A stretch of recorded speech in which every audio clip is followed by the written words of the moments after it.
So here we are. Mackenzie, what are you cooking there?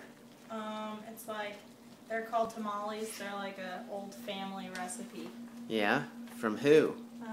Like my great-great-grandpa. Your great-great-grandpa Mcdaniel. That's right. And this is this what you've mixed together here? Yeah. Of course, everything is a secret recipe, but you're making it for the first time from the Dean and Sonia O'Brien clan, right? Yep. And Mackenzie's grandpa, my dad, used to sit around the table at Grandma O'Brien's house and make these tamales. And these are the secret dry ingredients. No one knows what's in here except for Mackenzie and I.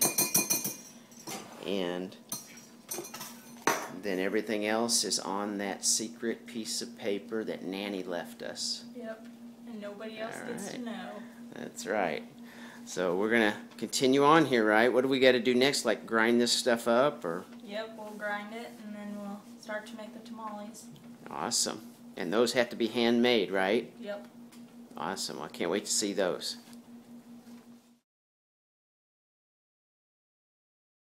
Okay, so is this step 2 or phase 2? Yeah. What are you doing, Chloe? I'm putting whatever this stuff is in The mixture into the grinder. And Mackenzie, you're feeding another ingredient in. Yeah, it's a secret ingredient. Okay, I see you're blocking it, so... Yeah. Alright. We better shut her off now so we don't tell too much of the story. This is the secret mash for the tamales. And this is just about done.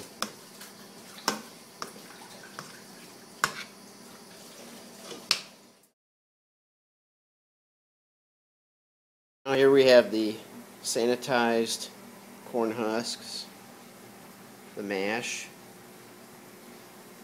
and the beef mixture. Everything is ready to go. It's been made from scratch by Mackenzie and Chloe, and Dean helped a little bit too, so that's it. This is rolling the tamales. This is how it goes. Oh, that's a nice one. Each one is hand rolled, very tedious process.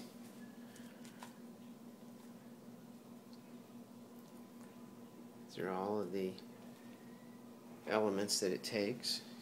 You start with a corn husk or a shuck.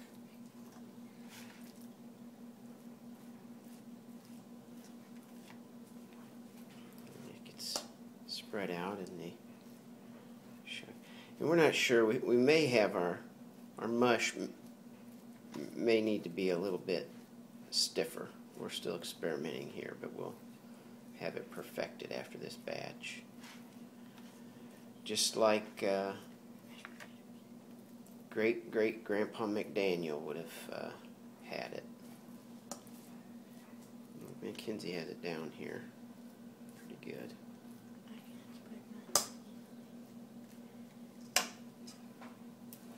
And a certain amount of beef mixture.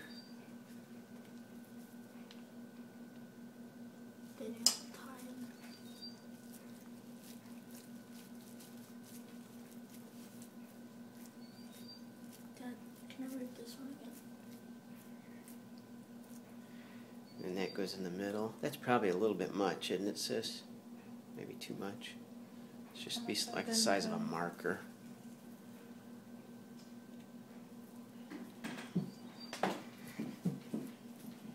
then she takes her time, puts it all in there, and then you basically roll it, and the mush starts to come off of the corn husk. And there you go.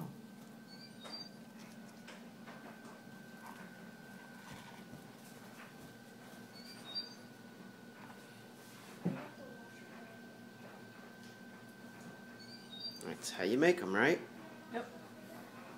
And voila! Here you have the Mcdaniel traditional tamales.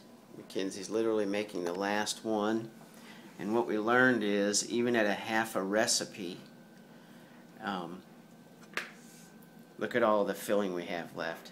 So what we'll do is we'll freeze this filling, and when we're ready to make some more mush, we'll make up a whole nother thing of mush. So the recipe's pretty accurate as far as if it says to use 2.5 pounds of cornmeal, which is about 2 Quaker Oat tubs, then that's what you should do, and just add broth to it as you need it, which we added 3 cups of additional broth to it.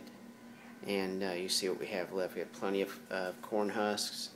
We'll freeze the meat and fix it at a later date, but tomorrow we are going to eat about half of these and see how it goes when we steam them. So we'll see you then. And the last thing you do before you steam them is you tie them in bundles. These are bundles of 3, and they're a pretty hardy bundle. And here we go. This is our first batch. So, there they are. These have been steaming for 3 hours. And you see our makeshift double boiler because we didn't actually have a colander that fit down inside the pot. But these are Mcdaniel hot tamales, and they are ready to enjoy. So let's dig in. So this is the traditional way, my tradition anyway, that I eat the Mcdaniel Depression tamale is with ketchup.